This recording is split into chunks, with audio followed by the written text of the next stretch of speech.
Shalom, bertemu lagi dengan saya, dan dalam pertemuan kita kali ini, kita akan membahas satu topik di bawah judul, Benarkah engkau mengenal Yesus?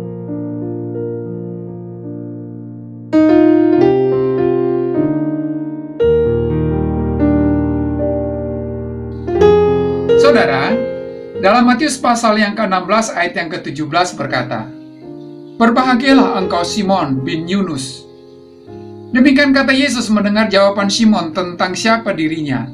Bukankah ini yang diinginkan oleh setiap orang?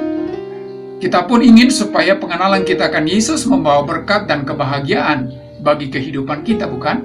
Namun sayangnya banyak orang merasa justru sebaliknya, bukannya bahagia. Mengenal Yesus justru membawa kekecewaan, kepahitan, bahkan membuat orang undur dari persekutuan dengan Yesus. Mengapa bisa demikian? Apa yang salah sehingga sesuatu yang seharusnya membawa kebahagiaan malah justru membawa kepahitan? Tidak lain karena orang seringkali merasa bahwa ia mengenal Tuhan Yesus. Namun pengenalan itu adalah menurut perspektifnya sendiri. Padahal, jika kita ingin sungguh-sungguh mengenal Yesus, kita harus mengenal Dia menurut Dia. Karena sesungguhnya berkat dan kebahagiaan itu tergantung pada pengenalan kita kepadanya. Mengenal Yesus tidak boleh didasarkan atas cerita, pengalaman, ataupun kesaksian orang lain, melainkan atas apa yang telah Anda lihat, alami, dan nikmati sendiri secara pribadi. Karena apa yang benar menurut orang lain belum tentu benar bagi Anda, dan apa yang dialami oleh orang lain belum tentu jadi pengalaman Anda. Karena bukankah Tuhan bebas bekerja menurut kehendak-Nya? Memang, apa yang dikatakan, dialami, atau dilihat oleh orang lain itu tidak salah. Namun ingatlah bahwa pengenalan akan pribadi Tuhan Yesus adalah unik bagi setiap orang. Karena itu, nikmatilah pribadinya.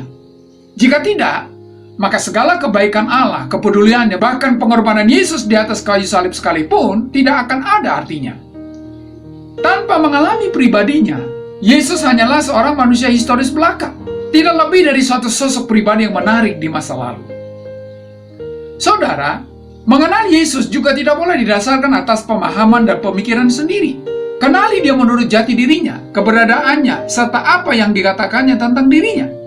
Jika tidak, maka seperti halnya sebagian besar dari pengikut Yesus yang undur darinya, kita pun dapat berbuat hal yang sama. Saudara, dalam Matius pasal 16 ayat yang ke-15 berkata, Lalu Yesus bertanya kepada mereka, Tetapi apa katamu? Siapakah aku ini? Pertanyaan Yesus ini secara implisit mau menunjukkan bahwa Ia tidak peduli akan apa yang dikatakan oleh orang lain. Ia hanya tertarik pada apa pendapat para muridnya yang sudah mengenal Dia secara pribadi, yang telah bersama dengan Dia untuk sekian lama serta melihat dan mengalami sendiri berbagai perbuatannya.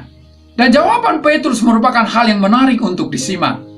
Dalam Matius pasal yang ke-16 ayat yang ke-16 berkata, Maka jawab Simon Petrus, Engkau adalah Mesias, anak Allah yang hidup. Siapakah Yesus yang harus kita kenali menurut ayat ini? Yang pertama adalah, Dia adalah pribadi yang saat ini, bukan yang kemarin. Kata itu bisa kita lihat dalam frasa, Engkau adalah. Kata adalah di sini menuju kepada kekinian. Jadi pribadi Yesus yang kita kenal adalah pribadi Yesus di masa kini. Bukan Yesus di masa lalu, ataupun Yesus di masa depan. Karena itu, kenali Dia secara pribadi dengan pribadi yang saat ini, menurut keberadaannya yang saat ini. Jangan hanya terpaut dan menjadi silau dengan perbuatannya di masa lalu saja, karena Ia adalah pribadi yang berkarya di masa kini. Mungkin saja pekerjaannya di masa lalu sangat berbeda dengan apa yang dilakukan pada masa kini. Namun sadarilah, apapun perbuatannya bagi hidup Anda di saat ini, keberadaannya tetap Allah yang tidak berubah. Pengenalan Anda akan Yesus dalam kekinian akan membebaskan Dia berbuat apa saja dalam kehidupan Anda, walaupun itu sesuatu yang tidak pernah Anda inginkan. Kalau tidak, maka Anda akan kecewa melihat kondisi hidup Anda mengiring Yesus.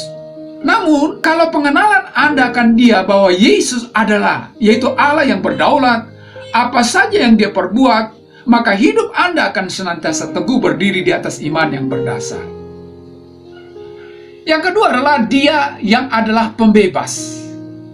Itu terlihat dari frasa yang berkata, Engkau adalah Mesias.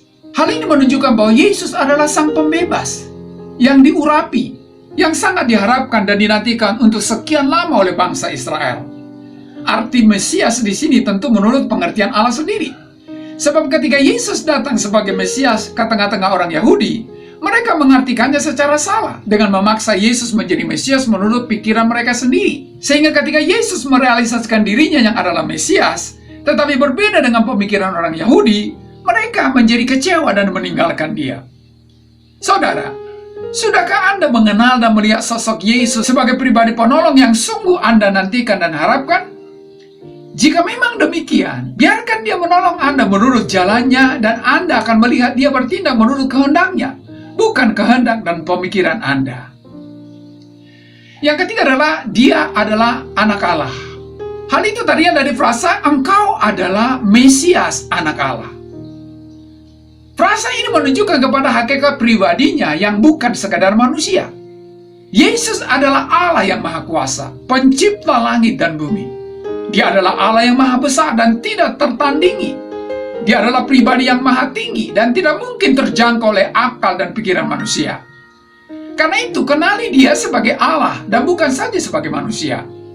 Dan jangan batasi dia dalam alam pikiran Anda yang sempit dan terbatas. Biarkan dia sebagai Allah yang berdaulat dan yang besar, yang melakukan apa saja yang dia mau, sebab ia tidak pernah dibatasi oleh apa dan oleh siapapun. Sebab dia adalah Allah yang tidak terbatas, baik pribadi dan kuasanya. Yang keempat adalah, dia adalah pribadi yang hidup. Hal itu terlihat dari frasa, engkau adalah Mesias, anak Allah yang hidup. Saudara, pribadi dia yang harus Anda kenali bukanlah pribadi yang pernah hidup dalam sejarah, tetapi yang tetap hidup sampai hari ini. Kata hidup menunjukkan pada harapan. Dan kalau Anda mengenal Yesus yang hidup bukan yang sudah mati, maka Anda akan memiliki pengharapan di dalam dia. Sebab hanya orang yang hidup yang bisa melakukan sesuatu. Siapapun dia, sekalipun dia adalah orang yang berkuasa, tetapi kalau dia sudah mati, maka ia tidak akan pernah bisa berbuat apa-apa lagi. Tetapi Yesus yang Anda kenal adalah Yesus yang bukan saja pernah hidup dalam sejarah manusia, namun yang tetap hidup sampai hari ini. Jadi orang yang mengenal Kristus yang hidup adalah orang yang tidak akan pernah kehilangan pengharapan.